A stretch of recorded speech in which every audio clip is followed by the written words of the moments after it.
I'm actually making this a special episode because you're a special person. This is our 100th episode of the Mortuary Show. Oh Number my 100. god, cool. Number 100. So Kennedy, I'd love to start, and I would like you to sing every funeral director's favorite song, and we all know that's Ave Maria. Go. Oh gosh.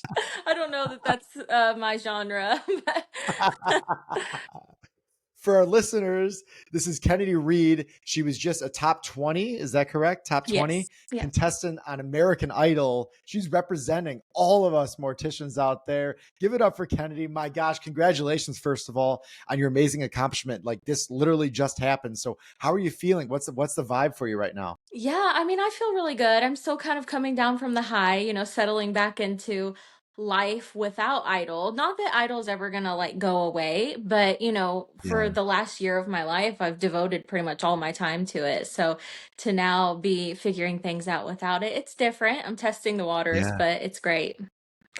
Wow. So that's got to be just a crazy transition from being a mortician, a funeral director, into doing that. What was it like over the course of like this past year? And then we'll unpack the stuff before that. But I guess for this last year, how was it with work? And were you able to, like, was it literally, I can't work? Because us morticians, we have crazy hours and crazy days. So what was Right. it like?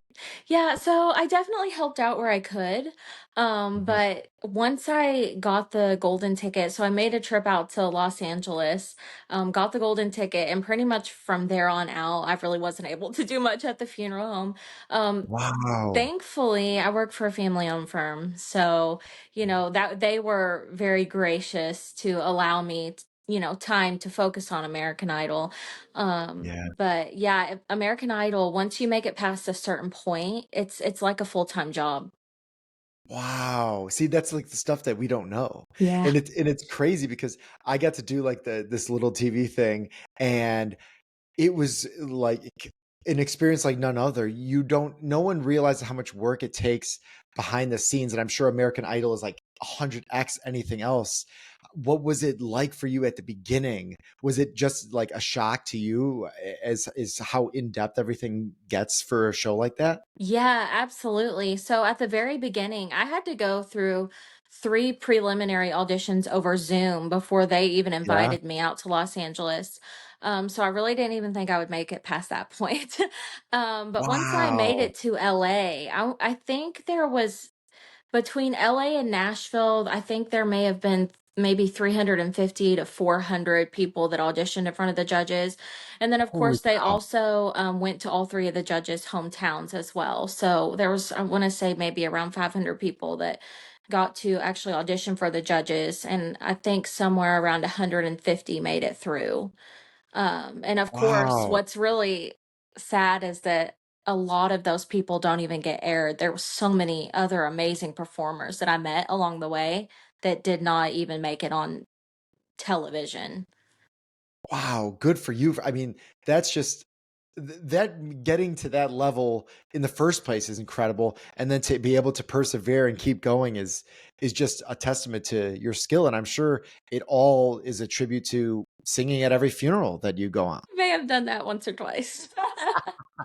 What an asset to any funeral home that you work for, though. Like, you get the built-in, cantor. You get the singer for any service that you want right there in your Oh my gosh. fingertips. Yes, yes. So I know you sang "How Great Thou Art," and that Mm. was moving. I had the chills, honestly, watching and listening to that. Is that your favorite funeral song? What's your favorite funeral song? Favorite funeral song? I gotta be honest, it's gotta be Dancing in the Sky. I really Okay. love that one. I love me some Vince Gill, Go Rest High. Yeah. Wow. Oh, yeah, that was just a beautiful performance. If someone hasn't seen or watched that, you got to get on, and like that'll move you. And I Thank know I kid you. about Ave Maria. I actually do not like Ave Maria, and I make it known to all my family. If I ever suddenly pass away, do not dare play that song at my funeral. I beg Right. you, because I've heard it 1,000 times. And it's like I can't do it anymore. Right, right. So let's go. I guess I want to know about. your career first before going on American Idol. What drove you to be a funeral director, and how did that come to be? And what was your passion for this line of work that we're doing that is a calling truly? Yeah, absolutely. I mean, it really started out when I was a teenager. So when I was Mhm. in high school, there was a program that was offered where you could attend school half of the day and then attend cosmetology school half of the day. So, A I no-brainer. yeah. So I started attending cosmetology school, and I that's when I really started thinking about mortuary science, because I was like, well, somebody has to do this on the deceased. And it was Yeah. really more interesting to me than anything. So I started doing my research, and right out of high school at 18 years old, I enrolled in mortuary college. Wow, that is young. Where'd you go? I went to Mid America College of Funeral Okay. Service. Yep. Oddly enough, there is a mortuary college 5 minutes from where I live. So, yeah. Wow. But Yeah, so you had to branch out though a little right. bit. So that was really nice, and of course, it's a small school, so the experience was it was nice, the only Yeah. part that sucked was it was right in the middle of COVID. So, Oh. So yeah. was it all online for you then, or was it a sort of a hybrid? Because obviously mortuary school, like there's a lot of hands-on elements that we really need. Yeah, so at first, it was on campus, and of course, mortuary school, Mid America's a private school, so the schedule was very odd. Started at like 7:30 in the morning and got done at like 3 o'clock, Oh, so it was like a job. Um, yeah. and so once hit, then we had to go to online. And of course, that was an obstacle in itself because, like you said, a lot of mortuary school is hands on. So No to doubt. actually be able to learn anything from the Yeah. online classes was tough, but I mean, we made it. Made it through, made it through. And so you were or slash at a family firm. Is Mhm. that in your local hometown? And what was it like I guess starting out? I mean, it's been a few years for you now. What is your role or was your role at the funeral home? What Yeah. were some of yeah. The funeral home I worked for was located in Louisville, Kentucky. And I am a licensed funeral director and embalmer. The duel. Yeah, in Kentucky you don't have to be both. I think in some states you do, but right. Yeah, we have to. Illinois, you got to be both. Yeah. Don't So you in dare meet with the family unless you can embalm. Trust Right. me. Right. So actually, believe it or not, I did all the embalming. I Yeah, met with families I believe it. occasionally, but embalming was what I've really loved to do. I could easily Mhm. go in there at 8 o'clock in the morning, get done at 4 o'clock, and get a lot done in the embalming room. Yeah, and you were probably singing to them, and they were loving every bit of it. I definitely have the music going in there sometimes. You have to. You have to. I think I mean, that was, like, my favorite part. I used to do a ton of embalming. I've since pulled away, in the last year or so, but, spending days in the prep room, I was, like, listening to audiobooks, Hmm. music, Hmm. podcasts all day. Like, that's part of the fun of it. It's not fun, I shouldn't say that, but it's true. Like, you can zone out, and you know that you're helping out a family, you're helping out this person to give the family a nice farewell, and you're able to be in your own space and have your own thoughts. It can be cathartic knowing that you're doing something that is beneficial for someone else. Absolutely. Yeah. And I honestly, I'm so thankful that I got to spend, the majority of my, mortician career in the Yeah. embalming room, because I feel like I was able to learn so much there. And I truly believe that the embalming room is such a sacred place. And Hmm. I was so passionate about what I did, especially taking care of like older ladies, or sadly, we get children and young people. And Yeah. I The just felt worst. like, it was such a special job, and I truly, truly put my whole heart and soul into every person that I took care of. uh you're speaking to my heart as a funeral director there. It's so true. Everything you just said, that just perfectly well said, and that's the passion that we bring, and that's just a beautiful thing. And you could see that if you haven't watched her interviews or episodes on Idol, you should watch, and you could feel that when she's talking on there too, and through your singing. It was just like incredible. I need to like give you some fandom here from your like audition through your other performances. Like it's like amazing.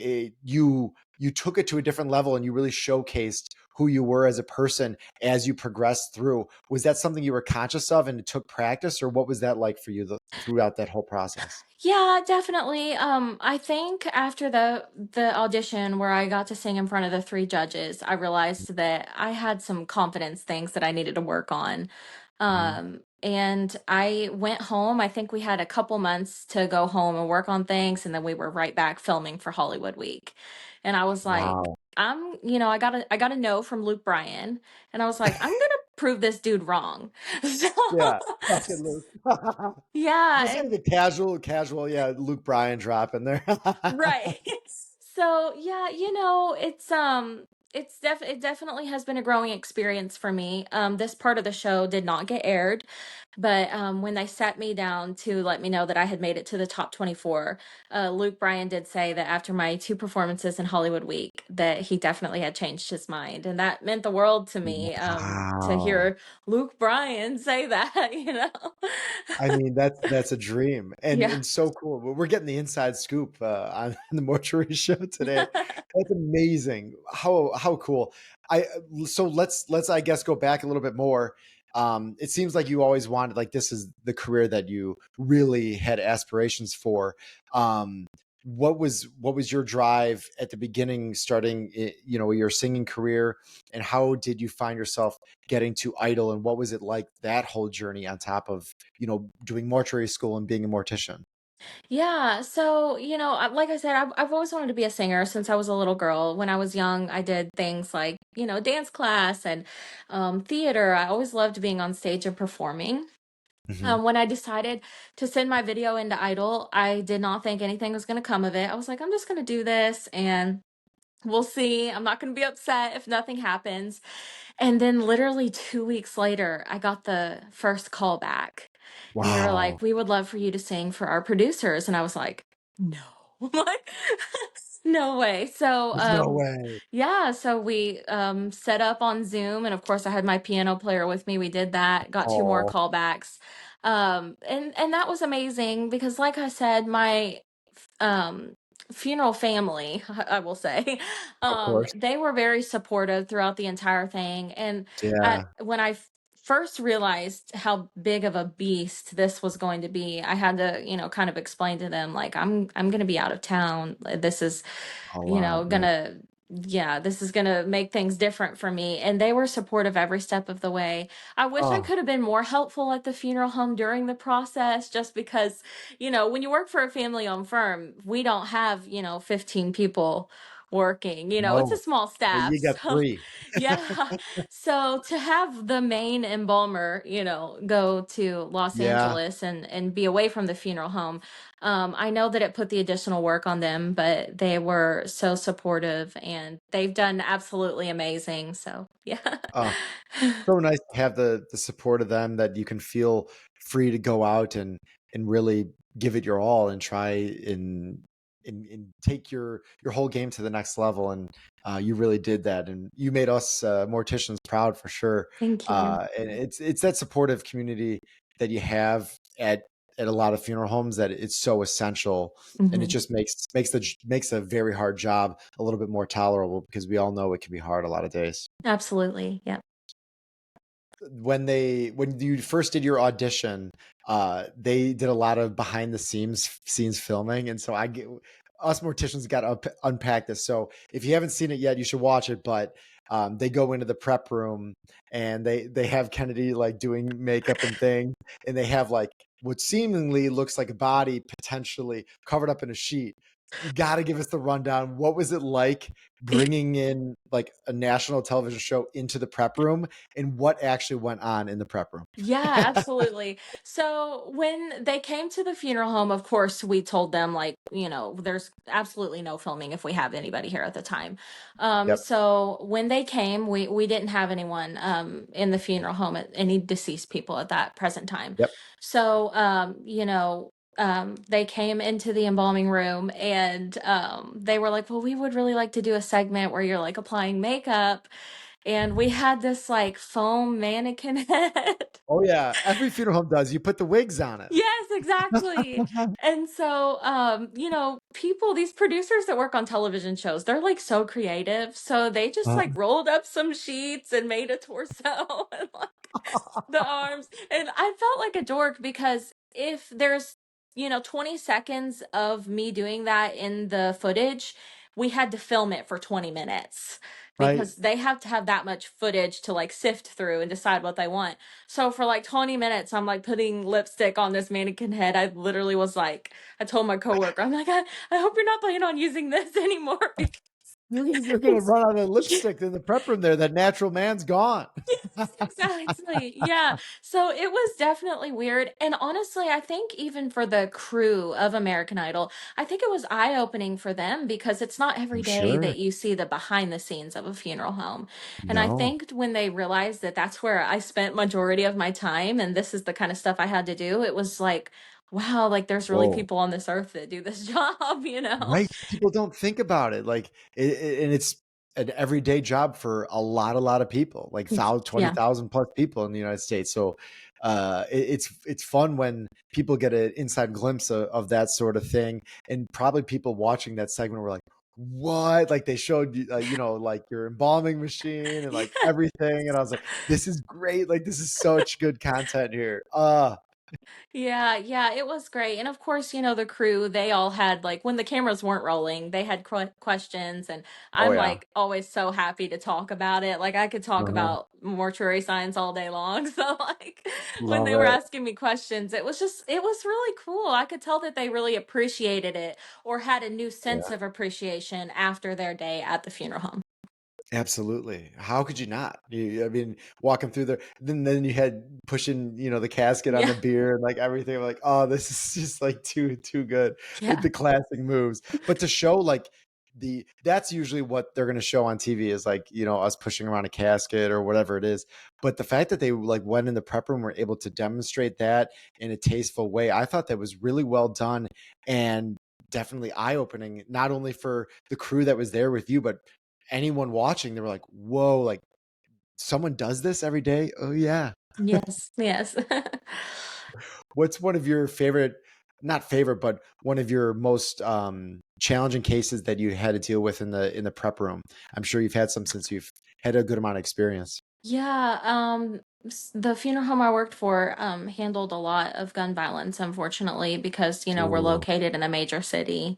yeah. And so I guess it wouldn't be one case in particular. It would just be any case that involved a child, somebody under the age of 18. To me, that's a child. Yep. And it's so unfortunate how people lose their lives every day to gun violence. Yeah. And I had planned originally when I made it on American Idol, I was like, if I make it to like the top 5 or the top 3, I wanted to do a performance dedicated to all of the children that have lost their lives to gun violence. So it's something that Wow. has really impacted me.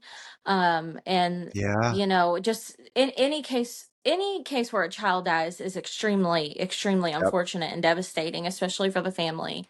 But, when it's, a murder or Right. because of gun violence, that just only amplifies the situation. So many families go without closure and Yep. unfortunately a lot of these people that commit these crimes don't get caught.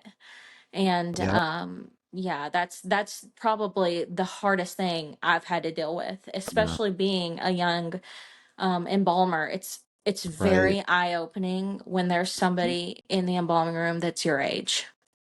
It's the worst. Yeah. Anyone that's young, all cases are tough, they're bad, but when you're dealing with someone young, that it hits you deep, and it makes the days a little bit even more challenging and hard. And anyone that's a prepping person, you have to have the utmost respect for, because dealing with that is, not only is it physically challenging, but just emotionally and mentally, like that is exhausting. And you Mhm. you can't help but put yourself into someone else's shoes if they're around your age, and dealing with that is not easy. I wish you would have gotten the chance to do that, because that would have been so beautiful. So hopefully in Yeah, some way, shape, or form, you'll be able to shed light on that, because I love having a meaningful purpose, especially something that you have seen firsthand in your own life. absolutely. Yeah. What else was it like then? The whole so was there a lot of back and forth in Los Angeles? What were you doing this whole time for the process? I'd love to know the ins and outs of the day-to-day life being an idol contestant. Yeah. So at the beginning, there was some back and forth. I flew out in October, and that's when I auditioned for the three judges. Came back and then went back out in December. And that was, Okay. of course, right like around the time of like the holidays. And that was kind of tough to like be away from Yeah. home. I have a sister that's 4 years old. And so, like, to miss out Oh, on like, the holiday darn. festivities, that kind of took a toll on me. That's another thing that a lot of people don't understand is these television shows are extremely demanding, especially Yep. when a show like American Idol, where they film, and then they air the Yep. season. It's not like it's airing as we're going until it gets to a Yep. certain point. So Yep. I flew back home in February, flew back out to Hawaii. And that's yeah, Cool. where I got to be mentored by Jelly Roll, and that was Yeah. amazing. And then just 2 weeks ago, I got home from LA, and I was out there for a month before I got Yeah. to come home. And of course, I wish I could have stayed out there for the full two I know. months. So the Yeah. rest of the contestants that make it to the finale will have been out there for 2 months. Yeah. And that's tough, especially when you're coming Yeah. from like Indiana, like me, to go from Indiana to a life in Los Angeles. It's very different, and it can be very shocking at first. So you're like, oh my gosh, I'm really away from home, and I don't Right. know, what's gonna happen. So, That's challenging. Yeah, to be away from your family and all the effort and hard days. So I went on this show. It was for NBC. It was called Hot Wheels Ultimate Challenge, and I got the opportunity to go to Manchester, and it was for about a month too. So no, nowhere near as long as yours with the back and forth and everything like that. But I will totally agree and say those days with the filming are so long. And Kennedy, you hit it on the head. 20 seconds of footage is 20 minutes of filming. mhm. So like anything that you're seeing on the screen, like you're having to do so many times over, and it's a challenging thing, and you're on your feet all day, and it's hard. What was that like for you? And I guess your performances, I think that's a little bit different, because that's a one-time thing, I think, isn't it? Or what is it like actually during the performances and the days in between? What are you doing? Yeah, so for your performances, you really do. You get one go around. Even for the Yeah. shows that were not live. So Yeah. that was it was grueling in itself, because especially this very last time that we went out there, because when we went to Hawaii or when we went to Hollywood Week, we had time to prepare at home. But when Right. you're filming the live shows, you may get 5 or 6 days to learn a completely new song. Wow. So it's tough. It's definitely not easy. And like you said, the days are extremely long. Yeah. And a lot of times they were taking us off set to go film like at these like, locations that were like pretty.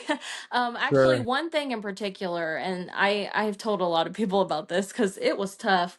They wanted to Yeah. film a shot. We were on this really busy like shopping strip, and there was Okay. people passing by, tons of people, and they set the camera up and they wanted to film me like looking into the camera with all the people like passing by me. Well, Uh-huh. for 15 seconds of that, I had to stand there for 8 minutes and not move. And Oh. 8 minutes doesn't sound like a long time, but when you're in like the sweltering California sun and you have long sleeves on, of course, with me, I got my fake hair, I'm like dying. And I had to do it twice, and that was rough. And of course, that was a full day of filming as well. You know, we weren't done there. We had to go to other locations. And though I'm so thankful for the experience, you look back and you look at the package and it's like, "Oh my God, that's like 2 minutes long of the 12-hour Right, day I put in for that." right. It's crazy, and Yeah. how much, like, they put into it, and then it's like, "Boop, that's it. It's over, it's done," and, like, Yes. "We did all these thousand things," and it's like, "Oh," but I you gotta stand there like a robot. Were people looking, or is that people just, like, used to that in LA, like, "Oh, that's just someone else filming." What was that like, just standing there like a robot? It was a good mix. People were definitely staring. I felt a little odd, but the production was like, "Oh, it's totally normal." I'm like, "Is it?" Like, I don't feel normal right now. right. And then, there were people that you could tell they were just totally used to it. Like, Yeah, and there was times that we would go out to film and there would be other productions working on things. So I I'd believe say it. it's a pretty normal thing there. Oh, what a different world coming from, Indiana, like Southern Indiana, like out there. It's you're not gonna see that. That's how do you pick your songs then? So some of them, like you said, you have to on the spot sort of or within a few days pick a song. So what was that like for you? And did you have assistance with that? And what were your callings for the songs that you did pick? Yeah. So, as the show goes on, they kind of guide you more and more. You Right. do get to choose your songs, but it is heavily guided. They make Heavily influenced. Yes, yes. So Ah, they got it. do make suggestions. And of course, I tended to follow their suggestions because I wanted to make sure Win. that I was yeah, wanted to make sure that I was singing what they were expecting. And so Yeah. there was a couple things that I did that maybe I wouldn't have necessarily done without their guidance. Yeah. But some of the things that I did, I absolutely chose on my own and just went with my gut. How great thou art. Yeah. Definitely.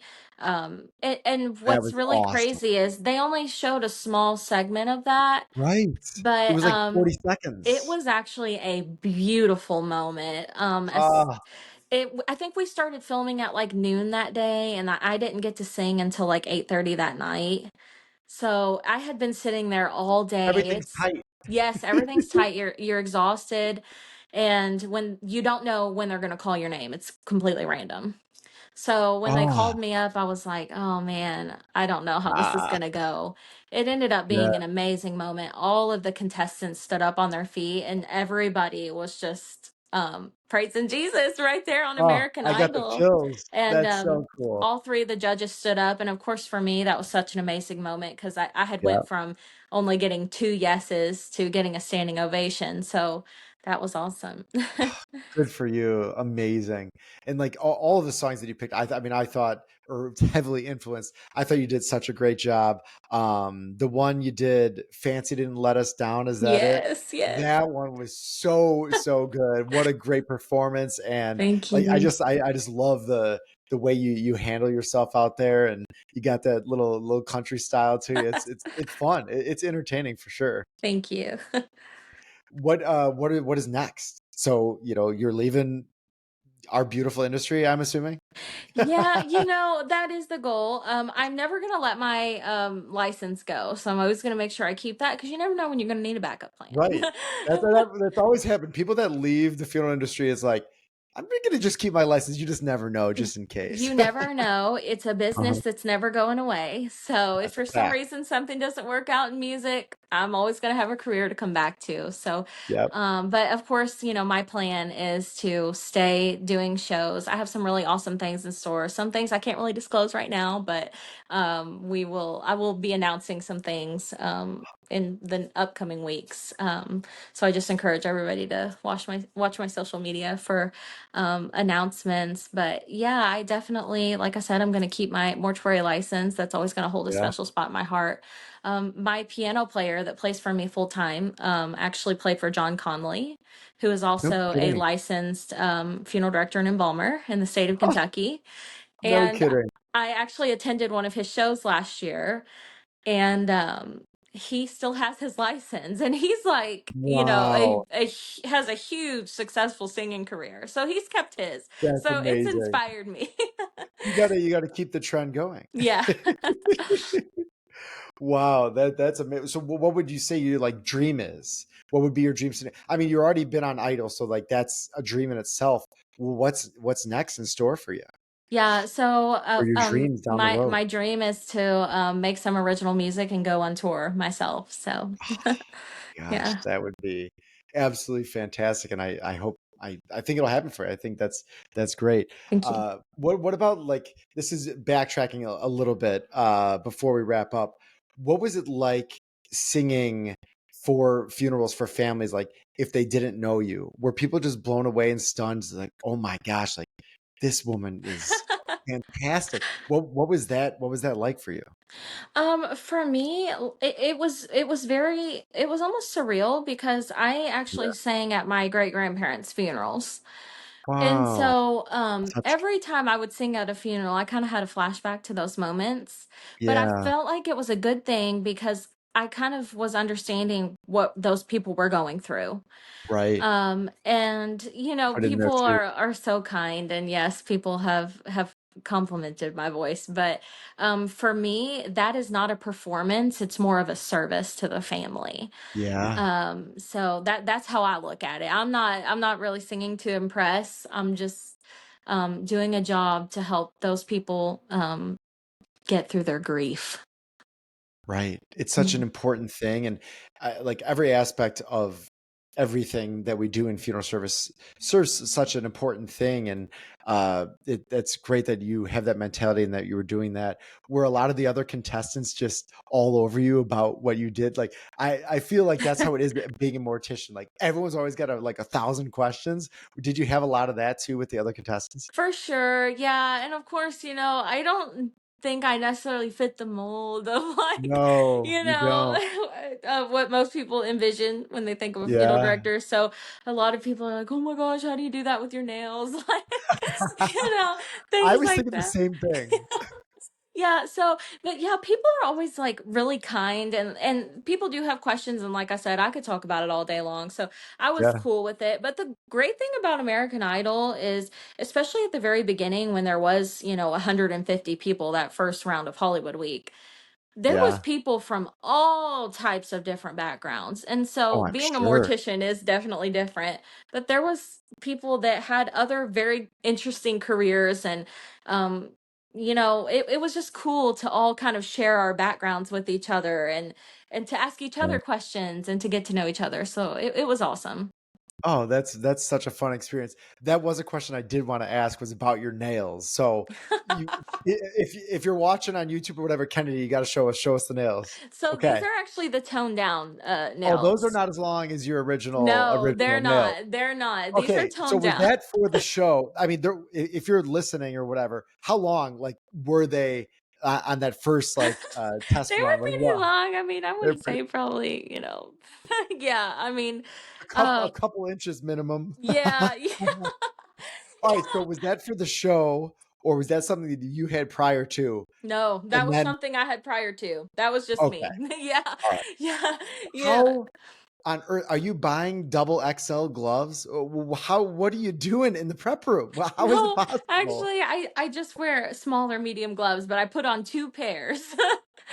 Are they Yeah. stabbing through the tops? Right. They would be if I didn't double up, but we do buy the extra thick gloves. That's one thing about me. If I'm embalming, I've got super thick gloves on. You got to So get the layers. We can't yeah. be messing up those fingers. Right. And you would like to know this too. My Uh-huh. jacket that I embalm in is Yeah. actually bubblegum pink. and it says Kennedy Oh, Mortician. that's So, classy. yeah, That's classy. We all need a custom embalming jacket or scrubs or whatever you want to call it. right. That needs to be more of a thing. I've heard that's you deserve the pink one, and I need like a neon green one or something weird. Like Right. that's what everyone needs. Oh, amazing. Well, Kennedy, this has been so much fun. For all of our listeners, can you give us your social media stuff, where we can follow you? We all need to support you. All of us morticians, we got to stay together, and then hopefully we get to see Kennedy on tour one day. So where are we going to Yeah. find you? Yeah, so Kennedy Reid Music is my username across all platforms. Of course, on Facebook, you can find me, Kennedy Reid. But yeah, that's where I'm going to be making all of my announcements. And of course, that's where I engage with everyone. So I'd love to have some fellow morticians on my page. Absolutely. Well, Kennedy, we're so proud of you and congratulations for everything you've accomplished. I think you're just getting started, and we're excited to watch you on this journey and appreciate you representing all of us, and keep it up, and we're excited to see where this goes for you. Thank you so much. Thank you for having me. Kennedy Reid, everyone. Woo! Thank you.